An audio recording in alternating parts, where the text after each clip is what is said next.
पुढची बातमी नाशिकमधून आहे। नाशिकमध्ये सत्ताधारी भाजप नगरसेवकच पालिकेच्या विरोधात कोर्टामध्ये गेले।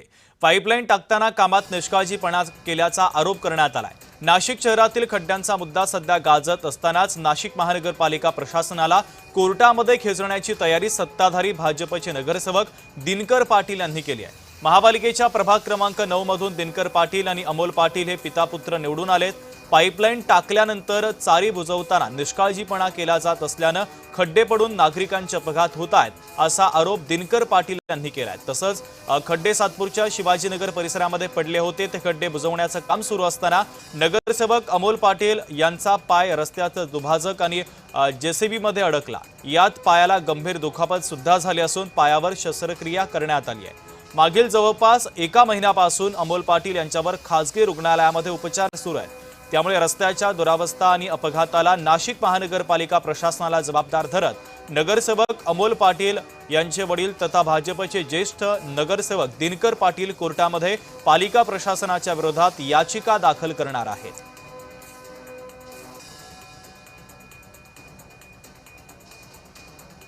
गिरीश भाऊंनी तर एवढी हळहळ केली, अरे मला माहित नाही, कोणी बोललं नाही आणि आपल्या पदाधिकाऱ्यांनी कोणाने सांगितलं नाही का अमोलचं एवढं लागलेलं आहे। पण मात्र मी ठरवलेलं आहे की प्रशासनावर मी आता माझी तयारी चालू आहे, वकिलांकडे सगळं कागदपत्र, आणि मी कायदेशीर प्रशासनावर कारवाई करणार आहे। तर रस्त्यांची ही दुरावस्था झालेली आहे आणि सातत्याने जे अपघात होत आहेत त्याला महापालिका जबाबदार असल्याचं धरत आता दिनकर पाटील यांनी कोर्टामध्ये जाण्याचा इशारा दिलेला आहे। पालिकेच्याच विरोधात ते आता कोर्टामध्ये धाव घेणार आहे।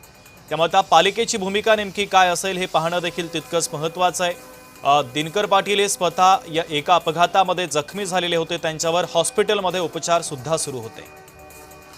किरण गोटूर आमचे प्रतिनिधी जोडले जात आहेत या बातमीच्या संदर्भातले अधिकचे अपडेट देण्यासाठी। किरण, आपण पाहतोय सत्ताधारी भाजप आता पालिकेच्या विरोधात कोर्टामध्ये जाणार आहे। दिनकर पाटलांनी कठोर भूमिका घेतली आहे।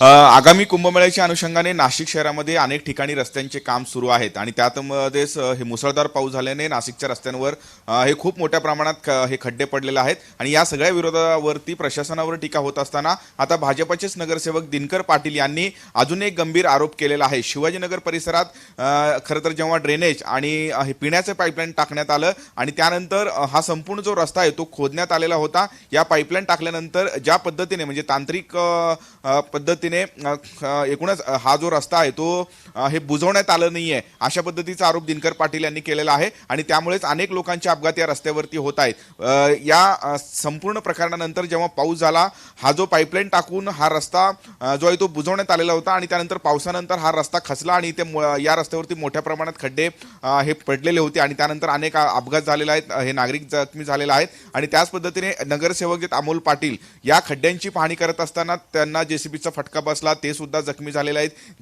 म्हणजे मागच्या अनेक दिवसांपासून ते याच्यात हॉस्पिटलमध्ये आहेत, त्यांच्यावरती उपचार सुरू आहेत आणि म्हणूनच मी या सगळ्याच्या विरोधात प्रशासनाच्या विरोधात जे याचिका दाखल करणार आहे अशा पद्धतीची भूमिका दिनकर पाटील यांनी घेतलेली आहे आणि त्यामुळे महापालिकेतले सत्ताधारीच आता प्रशासनाच्या विरोधात एकूणच आक्रमक झाल्याचं आपल्याला बघायला मिळतंय। आता दिनकर पाटील नेमकं कधी याचिका करतात आणि नेमकं या सगळ्या याचिकामध्ये काय काय नमूद करतात हे बघणं महत्त्वाचं असणार आहे। किरण, अत्यंत